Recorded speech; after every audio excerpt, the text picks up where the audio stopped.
Agora, eu não posso terminar sem mencionar a principal lição que vem do lugar santíssimo. E permita-me dizer-lhes, o mundo cristão, inclusive muitos dos teólogos e ministros na Igreja Adventista, têm um problema neste ponto teológico. Se vocês perguntarem para eles, acreditam que pelo poder de Deus nós podemos vencer completamente o pecado antes da volta de Jesus? E o que muitas pessoas dizem? Não podemos vencer completamente o pecado antes da volta de Jesus. Essa é a resposta que muitos dão. Eu não sei, talvez estejam lendo esse versículo. Vocês conhecem esse versículo que diz: quase tudo posso em Cristo que me fortalece? Ah, não, eu errei. Tudo posso, menos vencer o pecado em Cristo que me fortalece. É isso que diz? Não, não é isso que diz. O que é que o texto diz? Posso todas as coisas em Cristo que me fortalece. Não, mas a carne é fraca, é o que dizem. Então você está dizendo que a sua carne fraca é mais poderosa que Deus. Você está dizendo que Deus não tem o poder para me dar a vitória sobre o pecado. Porque sua carne é tão poderosa, sua carne é tão forte, que você não pode vencer o pecado. Nem sequer Deus pode te dar o poder para vencer o pecado na sua vida. Irmãos e irmãs, eu quero ler com vocês esta citação muito interessante. Vocês sabiam que o santuário vai fechar? O ritual do lugar santíssimo vai terminar e quando for encerrado, e quando for fechado o ritual no lugar santíssimo, Jesus Cristo vai trocar suas vestes sacerdotais para suas vestes reais. E logo virá o tempo de angústia, qual nunca se viu na história do planeta Terra. E tem gente que não gosta disso. Durante esse tempo, teremos que viver sem intercessor, porque Jesus tirou suas vestes sacerdotais. E tem gente, eu tive um companheiro que uma vez me disse, como é que o senhor sabe que Jesus vai tirar as vestes sacerdotais? Onde é que diz isso na Bíblia que Jesus vai tirar essas vestes? Então, eu, a minha maneira diplomática, como de costume, disse, se você usasse um pouquinho da massa cinzenta que Deus te deu, você mesmo poderia encontrar a resposta a essa pergunta. Eu disse, e ele me perguntou, como assim? Eu disse, olha só, eu vou perguntar, qual é a função que Cristo está desempenhando hoje? Ele disse, bom, oficiando como sumo sacerdote. Eu disse, isso mesmo. Uma pergunta, uma resposta, está bem. Se ele está oficiando como sumo sacerdote, como é que ele está vestido? Bom, está vestido como sumo sacerdote, é lógico. 2 a 2. Segunda pergunta, segunda resposta. Agora, terceira pergunta. Quando Cristo voltar do céu, como é que ele vem vestido? Uau! Agora ficou calado. Porque eu havia colocado contra a parede. E logo diz. Bom, Apocalipse 19 diz que ele vem vestido como Rei dos Reis e Senhor dos Senhores. E eu digo, bom, se vem vestido como Rei dos Reis e Senhor dos Senhores, antes disso, tem que ter trocado de roupa. Sim ou não? É simples. O espírito de profecia é claro quanto a isso. Jesus vai terminar a purificação do santuário. E escutem isso. Jesus não nos vai purificar dali nada do que não tenha sido purificado aqui. Enquanto purifica o templo no céu dos pecados do seu povo na terra deve purificar o templo da alma pela obra do Espírito Santo. Vou ler somente algumas citações bíblicas e em seguida vamos ler o que diz o Espírito de profecia. Notem o que diz, vamos pular esta, Joel capítulo 2 e os versículos 10 e 11. Joel capítulo 2 descreve a segunda volta de Jesus em poder e glória. E os versículos 10 e 11 concluem a passagem que está descrevendo a segunda vinda. E eu quero que anotem o que diz ao concluir esta passagem. Aqui diz, diante dele tremerá a terra, abalar-se-ão os céus, o sol e a lua se enegrecerão e as estrelas retirarão o seu resplendor. Está falando da segunda vinda, sim ou não? E o Senhor levantará a sua voz diante do seu exército. Quem é o exército? Seus anjos. Porque muitíssimo grande é o seu arraial. Porque poderoso é, executando a sua palavra. Porque o dia do Senhor, escutem bem a pergunta. Porque o dia do Senhor é grande e muito terrível. E quem o poderá suportar? quando o Senhor Jesus Cristo venha em poder e glória, e treme a terra e o sol se escurece, e a lua não dá o seu resplendor, as estrelas deixam de brilhar, e Deus esteja ordenando ao seu exército com sua voz potente, a pergunta se faz: o dia grande do Senhor é chegado. E quem o poderá suportar? O livro de Joel tem a resposta a essa pergunta. Notem o que continua dizendo Joel capítulo 2, versículos 12 e 13, e logo do versículo 15 ao 17. Escutem a preparação necessária para estar firmes quando vem esse dia. Diz: ainda assim, agora mesmo, diz o Senhor, convertei-vos a mim de todo o vosso coração. E isso com jejuns, e com choro, e com pranto. Isso está descrevendo o dia da expiação.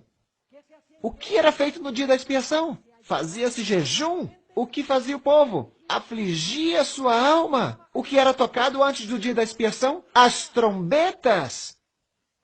Agora escutem o que continua dizendo. Agora mesmo, diz o Senhor, convertei-vos a mim de todo o vosso coração, isso com jejuns e com choro e com pranto, e rasgai o vosso coração, e não as vossas vestes, e convertei-vos ao Senhor vosso Deus, porque Ele é misericordioso e compassivo e tardio em irar-se, e grande em benignidade, e se arrepende do mal. Agora notem o versículo 15. Diz: tocai o quê? Esta é a festa das trombetas que anuncia o dia da expiação. Diz: tocai a trombeta em Sião. Santificai o quê? Santificai um jejum? Convocai uma assembleia solene? Congregai o povo. E em seguida diz o quê? Congregai o povo.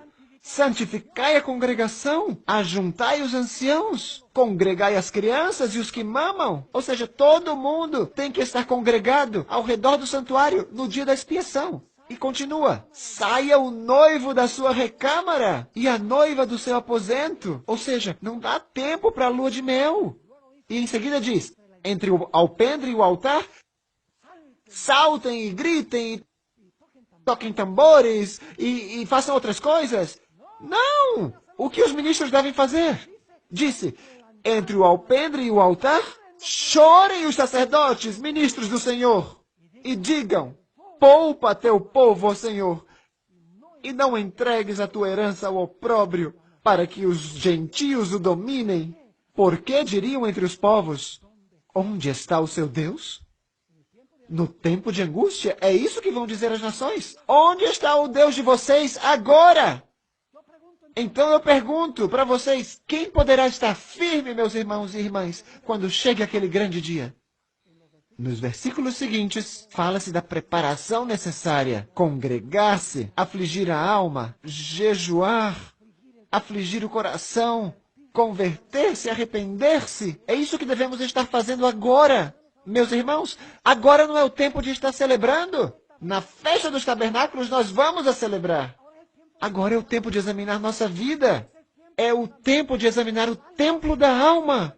É o tempo não de ficar vendo televisão. É tempo de que nós estejamos lendo a Bíblia, o Espírito de profecia, orando, testemunhando a favor de Cristo Jesus. Devemos estar colocando a nossa vida espiritual em ordem com o Senhor. Essa mesma pergunta que vemos em Joel, também vemos no livro de Apocalipse. Se vocês lerem os versículos que aparecem antes deste na tela, fala do sol, da lua, e vai ter um grande terremoto. Essa mesma pergunta que vemos em Joel, e a passagem termina perguntando: porque é vindo o grande dia da sua ira, e quem poderá subsistir? E no capítulo seguinte, fala dos 144 mil. No capítulo 14 de Apocalipse, o caráter dos 144 mil é ampliado. Diz que não se contaminaram com mulheres, ou seja, não tiveram relações ilícitas com igrejas apóstatas. Diz que são virgens. Em outras palavras, seguem ao Cordeiro por onde o Cordeiro vai. São sem mácula diante do trono de Deus. Cantam o cântico de Moisés, servo de Deus, e o cântico do Cordeiro com harpas, não com bateria, Porque no céu se usam harpas, se usam instrumentos não de percussão, mas se usam instrumentos de cordas. É o que se usa no céu, meus irmãos e irmãs.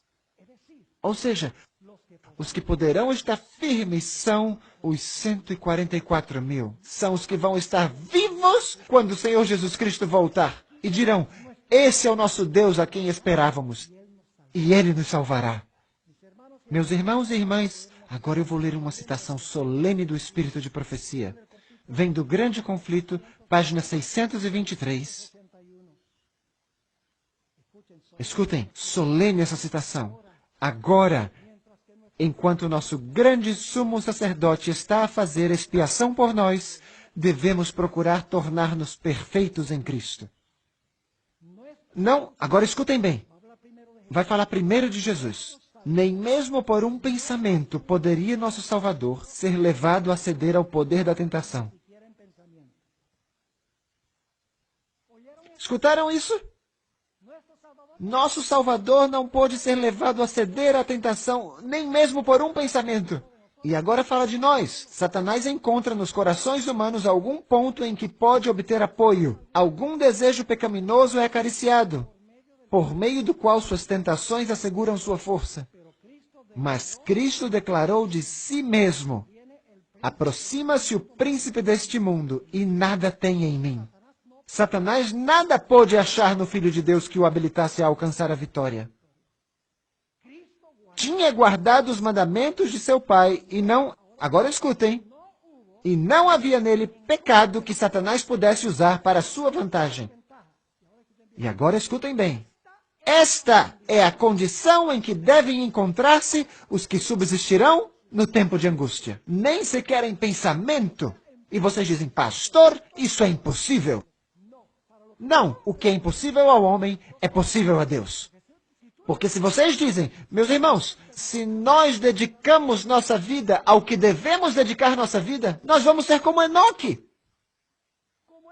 Como Elias, que tiveram paixões como as nossas, mas que têm uma comunhão íntima com o Senhor. Isso significa que vamos ter que mudar nossos hábitos, nossas práticas, o que vemos, o que ouvimos, o que fazemos, o entretenimento no qual participamos. Meus irmãos e irmãs, é tempo agora, quando está para concluir-se o juízo celeste, de colocar nossas vidas em ordem com o Senhor. Esta é a mensagem distinta da Igreja Adventista, do sétimo dia. A maioria dos cristãos dizem, não, nós somos pecadores, afinal de contas, vamos continuar pecando até que Jesus volte, e quando Ele volte...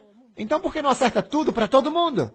Meus irmãos e irmãs, para subsistir no tempo de angústia, vamos precisar de uma fé inquebrável.